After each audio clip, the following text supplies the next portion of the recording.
Hundreds of supporters of President Jair Bolsonaro once again poured into the capital Brazilian Sunday, honking their car horns to call for an end of all isolation measures in the country.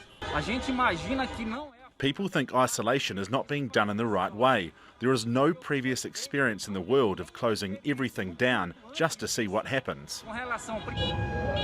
Pro-Bolsonaro rallies have become a weekly event in this city. Coronavirus cases are still increasing rapidly across the country, but the president is keeping up his fight against distancing measures imposed by local authorities. Bolsonaro greeted his supporters in front of the presidential palace. What was new is that for the first time, he and his entourage were wearing face masks. But that didn't stop him from shaking hands and embracing a young supporter dressed in a military uniform, and attacking what he calls the tyranny of total isolation measures, calling for the reopening of the economy and urging people to get back to work.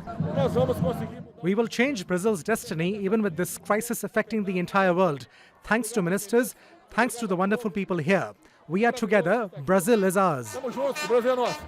More than 15,000 Brazilians have died of COVID-19 so far, though experts fear the figure is probably much higher, with many cases missed because of insufficient testing.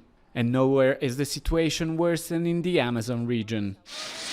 On Sunday, residents of this neighborhood in Manaus took it into their own hands to disinfect the streets of the city with the highest rate of infections per capita in the country. We took that initiative because we lost. We have a lot of victims in our neighbourhood, and that was the tendency if we did not act. And now there are growing worries of the virus fast spreading upriver into isolated indigenous reserves.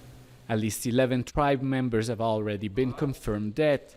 But without testing nor access to adequate medical care, nobody knows how many lives will be lost. Alessandro Rampietti, Al Jazeera.